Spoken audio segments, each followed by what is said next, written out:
há um drama acontecendo em Maceió neste momento, um drama provocado ao longo de muito tempo pela exploração indevida de uma mina de sal pela Braskem em Maceió, capital das Alagoas. A exploração foi indevida, o país não deu a atenção necessária para o assunto, às vezes com o argumento de que não é possível limitar o desenvolvimento do país, muita regra para quem precisa empreender. De fato, isso se revela verdadeiro em muitas circunstâncias, mas em outros é preciso ficar de olho muito atento para evitar que uma tragédia como a que está acontecendo em Maceió aconteça em outras cidades do país. A empresa foi cavando e agora uma parte de Maceió está afundando. Basicamente é isso que está acontecendo. Um bairro inteiro está indo abaixo, até o hospital tiveram de desocupar porque vai desabar em algum momento. Mais de 5 mil moradores tiveram de deixar suas casas. Para onde vão, ninguém sabe. Que tipo de compensação, ninguém sabe. Vão receber, se é que vão receber, por causa do colapso dessa mina de extração de sal-gema lá em Maceió. E agora, depois do caos instalado, tem muito político indo para lá. Os de Alagoas já nem voltaram aí para Brasília, não é? Dada a crise que acontece lá em Maceió a essa altura aqui do campeonato. O presidente da Câmara, Arthur Lira, alagoano, se manifestou em redes sociais, está por lá também. O ministro dos Transportes, Renan Filho, filho de Renan Calheiros, também foi lá para Maceió, mas agora é remediar o que já foi feito ao longo de muito tempo e não foi por falta de aviso, né, Verdolim? Bom dia de novo. Bom dia de novo, Colombo. Situação muito complicada. A população lá de Maceió, parte da população, alguns bairros da cidade estão tendo problema já há alguns dias com tremores de terra e também desmoronamento, abertura de crateras em alguns bairros. Por isso, foi necessária a retirada de cerca de 40 mil pessoas ali da região mais próxima da mina, que corre o risco de desabar. O ministro dos Transportes, Renan Filho, disse o seguinte: são 40 mil pessoas de 5 bairros da capital e é um dos maiores desastres ambientais do país. Ele disse que o objetivo nesse momento é cobrar respostas das autoridades, da empresa e também providências para preservar todos que podem ser atingidos na região. A população foi surpreendida com anúncios da Defesa Civil para que eles saíssem imediatamente de casa. Muitas pessoas reclamaram que tiveram apenas poucos minutos para pegar aí o que for necessário, o que era necessário para passar a noite, principalmente documentos, e a Defesa Civil foi encaminhada juntamente com policiais para a retirada dessa população na área mais próxima. O vice-presidente, presidente em exercício Geraldo Alckmin, pelas redes sociais, informou que já tinha determinado que ministros de Estado fossem deslocados para a região. Uma reunião ontem à noite entre ministros do Desenvolvimento Social, o ministro Renan Filho e representantes da Defesa Civil, da Polícia e do Serviço Geológico Brasileiro, aconteceu em Maceió ontem à noite para tentar entender, tentar definir medidas para proteger a população que está numa situação muito complicada nesse momento. O ministro do Desenvolvimento Social, Wellington Dias, disse o seguinte, que o cenário é grave, que estamos falando de abalos sísmicos, bairros afundando, consequências de um possível crime socioambiental. Ainda de acordo com ele, o Ministério do Desenvolvimento Social está atento para acompanhar de perto a situação e prestar assistência necessária para ajudar no que for preciso nesse momento. Nesse momento, a dúvida, né, a preocupação é com a locação, né, a acomodação dessas famílias. Muitas não têm para onde ir, estão sendo direcionadas para abrigos na região. Muitos estão indo para casa de parentes e amigos, situação bastante complicada. O governo federal diz que está acompanhando com a Defesa Civil, com atenção, os desdobramentos da situação lá na região. Só para a gente ter uma ideia, são várias minas. Eu até anotei aqui, são cerca de 20 minas na região, algumas com risco de colapso, 9 vão ser soterradas. Soterradas não, elas vão receber suporte de areia. Essa mina iria passar por esse processo, mas não foi possível. O tempo não foi viável nesse momento. Então, por isso, a atenção redobrada e apoio das autoridades para evitar um mal maior lá na região de Maceió. O Palácio do Planalto acompanhando com atenção todos os desdobramentos. Valeu, Verdolim. Verdolim ao vivo, direto de Brasília. É importante ter uma capital brasileira afundando. É isso que está acontecendo. Uma parte da capital, de uma capital brasileira, Maceió, afundando. Uma parte da capital está afundando por causa da exploração indiscriminada, sem regra, de uma mina ou de minas de sal desde a década de 70, lá na capital das Alagoas. Vamos ouvir o Cláudio Dantas a respeito do assunto. Dantas, não é de hoje que os moradores de Maceió falam nisso, mas ninguém deu bola para eles, né? E geralmente cá entre nós é porque são pobres, né? Porque ninguém dá muita bola, né? A casa tá rachando, a rua tá afundando, o bairro tá caindo, tem tremor de terra. Aí fica, não, vamos ver, quem sabe, espera mais um pouquinho, vai tirar só um pouco mais de sal, não sei o quê. Agora Maceió tá indo abaixo, aí corre todo mundo para lá agora. Não, veja bem, muita calma nessa hora, vamos punir, CPI, etc e tal. Mas não foi uma coisa que aconteceu, não é um acidente, é uma obra construída cujo resultado nós estamos assistindo agora.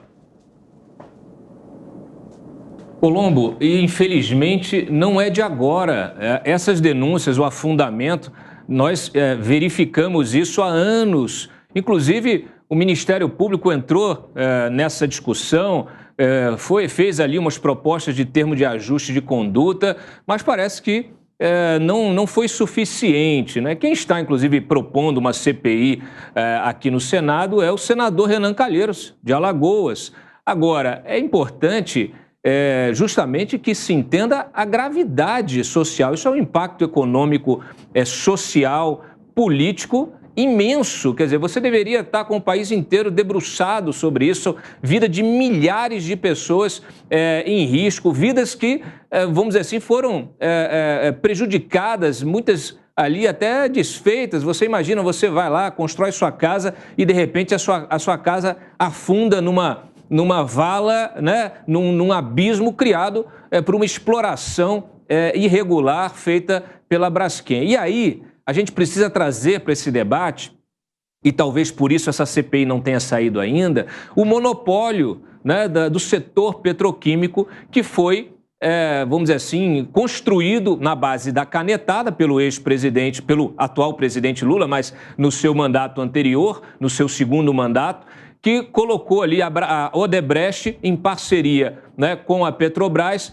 e absorveu todas as demais petroquímicas do país, criando aí um verdadeiro monopólio que mostra aí todo o seu poder, né? O poder de quê? O poder de corromper. A gente viu que a Lava Jato trouxe em relação ao Odebrecht, todas as denúncias que saíram, investigações que foram feitas, que infelizmente ficaram pelo caminho aí em função justamente desse poder. É um poder econômico que constrói, a partir daí, o seu poder político, com ramificações, inclusive, no judiciário. Então, a gente precisa realmente se debruçar sobre esse tema. É um tema gravíssimo.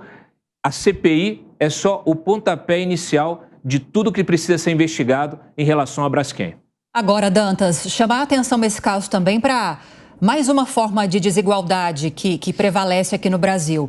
É uma situação que agora chegou num cenário catastrófico muito grave e que acontece há anos, como o Colombo destacou, como você destacou também. Se acontecesse, talvez, se fosse um problema que tivesse concentrado aqui no Sudeste ou talvez no Sul, no Centro-Oeste, já teria tido visibilidade. Você citou a questão da CPI da Braskem.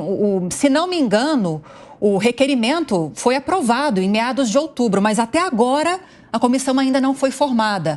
Agora que o assunto veio à tona, você acha que a CPI vai caminhar e será que ela tem possibilidade de trazer algum resultado efetivo para evitar novas ocorrências do tipo? Eu acho que a CPI ela é fundamental, como eu disse, como pontapé inicial de uma investigação que terá desdobramentos ainda imprevistos. Infelizmente, ela não foi instalada ainda. Essa investigação ela precisa ser política, porque a investigação técnica, judicial, ela não avançou. A gente estava aqui comentando justamente sobre como o Ministério Público atuou nessa história aí, o poder local, e como isso tudo foi de alguma forma, vamos dizer assim, pacificado, né?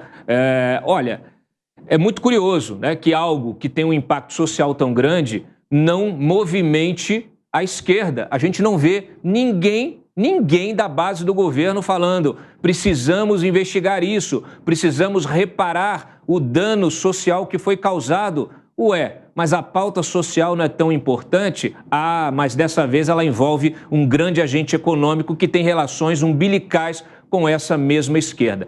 E aí, a gente precisa ter em mente o seguinte: neste momento, a Odebrecht, Novonor, né, que mudou de nome, ela vem negociando a sua participação, a venda da sua participação na Braskem, que é um negócio de alguns bilhões de dólares. Então, isso não pode acontecer no momento em que uma investigação dessa precisa ser feita e que, claro, pode mudar, inclusive, o balanço da empresa. Tem muita coisa em jogo nessa discussão, Lívia.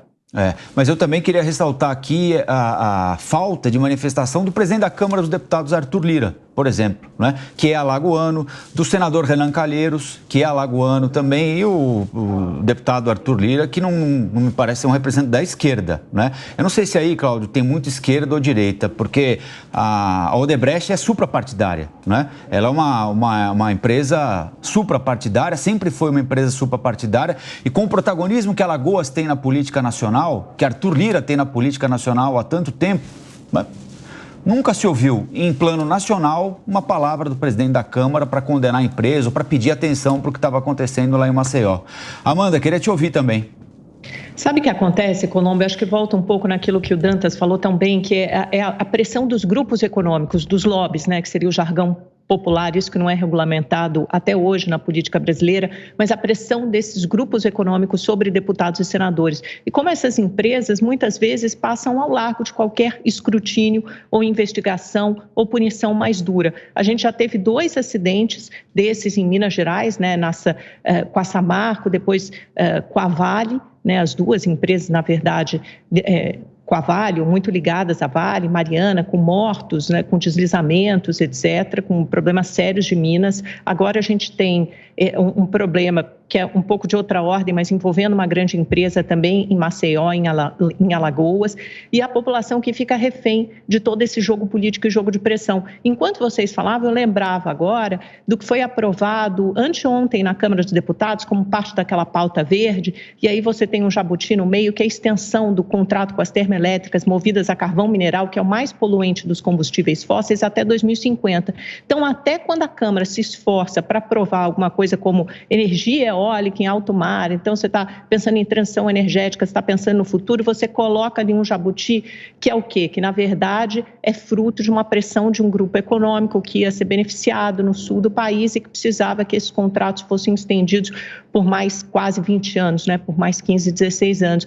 Então, é isso. Na reforma tributária, a mesma coisa. A gente viu o lobby presente de tantos grupos econômicos querendo ter uma alíquota menor ou fazer parte de um regime especial, e, por isso, todos nós brasileiros vamos ter que pagar um imposto muito maior, né, da ordem de 28%, 29%, porque um IVA, né, um imposto de valor agregado, porque a gente também vira refém desses lobbies dos grupos econômicos, das grandes empresas ou dos grandes setores que têm força política, que vão ao Congresso e conseguem fazer vencer os seus interesses. E aí você tem casos extremos, como esse que está acontecendo em Alagoas, em Maceió, da Braskem, que isso chega ao absurdo, ao paroxismo de você ter que mover, tirar pessoas das suas casas, do seu bairro, que correm um risco de afundamento e morte se continuarem lá.